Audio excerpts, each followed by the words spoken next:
নমস্কার বন্ধুরা, আমি প্রিয়াঙ্কা আবারও চলে এলাম তোমাদের কাছে নতুন একটি ভিডিও নিয়ে। আশা করি তোমরা সবাই খুব ভালো আছো।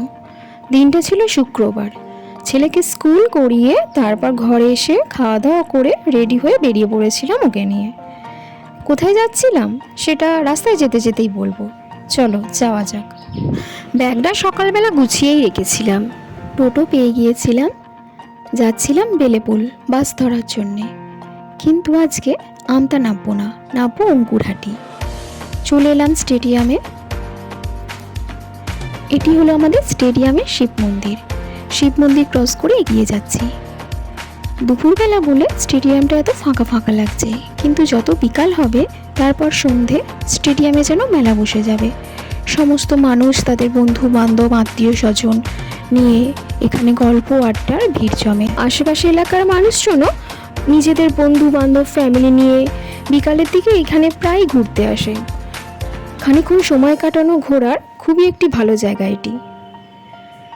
তো দেখতে দেখতে আমরা মেন রাস্তায় উঠে পড়লাম। যাচ্ছিলাম বাস ধরতে বেলেপুল থেকে। বেলেপুল থেকে বাস ধরে সাধারণত আমি আমতাই যাই, আমতা ছাড়া কোথায় সেরকম যাই না। কিন্তু আজকে আমতায় নামবো না, নামবো অঙ্কুরহাটি। এই স্ট্যাচুটা এসে যাওয়া মানে আমাদের টোটো থেকে নামবার সময় এসে গেল।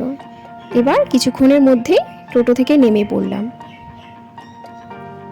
মিনিট 5 দাঁড়ানোর পর বাসটাও পেয়ে গিয়েছিলাম।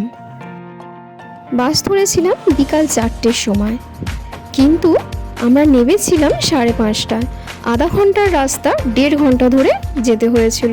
হাই রোডে এত সেই দিনকে জ্যাম ছিল, জানি না কী কারণে। বাইকগুলো কিন্তু চলে যাচ্ছিল, বাসটা একটুখানি যাচ্ছে আর দাঁড়িয়ে যাচ্ছে। অনেকটা টাইম লেগে গিয়েছিল যেতে। তো অবশেষে নেমে পড়েছি অঙ্কুরহাটিতে। বাসে সবাই বলাবলি করছিল অঙ্কুরহাটি হাটের জন্যে রাস্তায় এতটা পরিমাণ জ্যাম লেগে গেছে। অবশ্য এখানে এসে সেটা বোঝাই যাচ্ছে যা পরিমাণ ভিড় হয়েছে। বাপি 1 ঘন্টা ধরে হাই রোডে আমার জন্য অপেক্ষা করছিল। যেহেতু ছেলেটাকে নিয়ে একা আসছিলাম, তাই নামাবার জন্যে যাতে কোনো অসুবিধে না হয়। আর আমতা থেকে মা আর বোনেরও আসার কথা অঙ্কুরহাটিতে। ওরাও সময় মতো বেরিয়ে পড়েছিল, বাসও পেয়ে গিয়েছিল। 3টের সময় বাসে উঠেছে, কিন্তু এখনও পর্যন্ত এসে পৌঁছাতে পারেনি। ফোন করে জানলাম ওদের বাসও জ্যামে আটকে গেছে, বলল আর কিছুক্ষণ সময় লাগবে।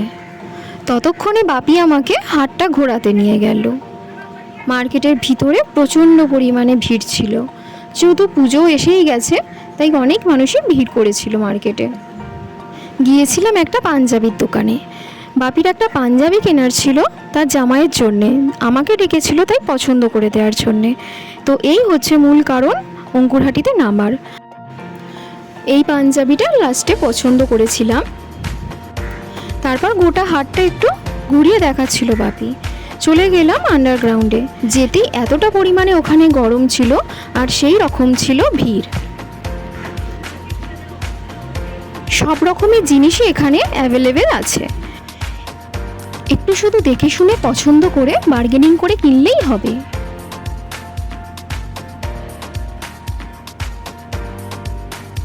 সারি সারি দোকান একের পর এক।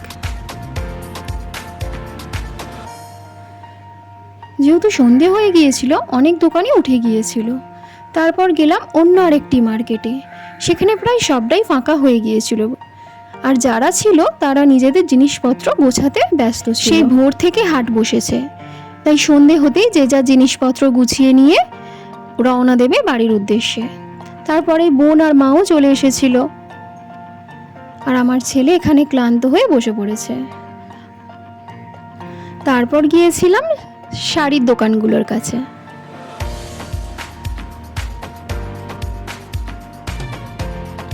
আর এদিকে তার মাসিমণি আর বোনপো দুজনে গল্পে মত্ত।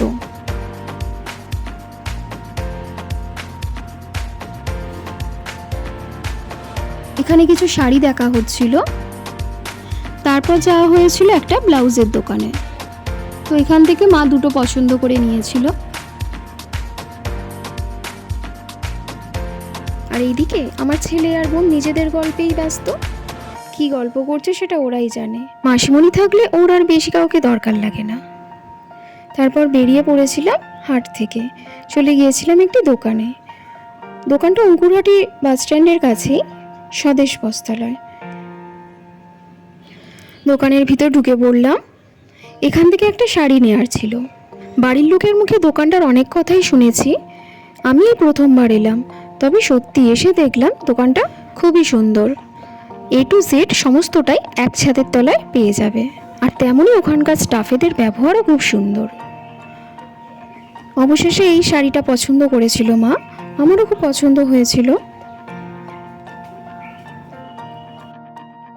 দোকান থেকে বেরিয়ে আমরা একটা কচুরির দোকানে চলে গিয়েছিলাম, কারণ সবারই খুব খিদে পেয়ে গিয়েছিল। ওখানে ছেলেটাকেও একটু খাইয়ে নেওয়ার পর আমরাও খেয়ে নিলাম। খাওয়া দাওয়া সেরে তারপর বাস ধরবার জন্য গিয়ে দাঁড়ালাম। কিছুক্ষণ পর বাসও পেয়ে গিয়েছিলাম। ফেরার সময় হাই রোডটা প্রায় ফাঁকাই হয়ে গিয়েছিল, খুব একটা তখন আর জ্যাম ছিল না। আমরা আমতা এয়ারপোর্ট বাসে উঠে পড়েছিলাম। বাসটায় কিন্তু প্রচণ্ডই ভিড় ছিল।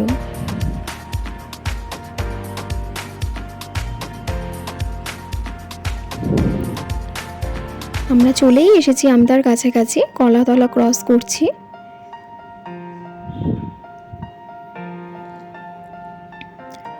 ফিরতে কিন্তু অনেকটাই রাত হয়ে গিয়েছিল, 9:30 বেজে গিয়েছিল বাড়ি পৌঁছাতে। চলে এসেছি আমতা বাস স্ট্যান্ড। এবার বাস থেকে নেমে পড়ব। ভাই এসেছিল আনতে, ও যেহেতু বাস স্ট্যান্ডেই ছিল, ওকে বলতেই ও বাড়িতে পৌঁছে দিল। চলে এসেছি বাড়ির কাছে। এখানে এসে দেখলাম জ্যাঠা রাস্তায় দাঁড়িয়েছিল। আজকের মতো ভিডিওটা এই পর্যন্তই থাক, দেখা হবে অন্য কোনো ভিডিওয়। সবাই খুব ভালো থেকো, সুস্থ থেকো, সাবধানে থেকো। আর ভিডিওটা ভালো লাগলে অবশ্যই লাইক কমেন্ট করে দিও। টাটা।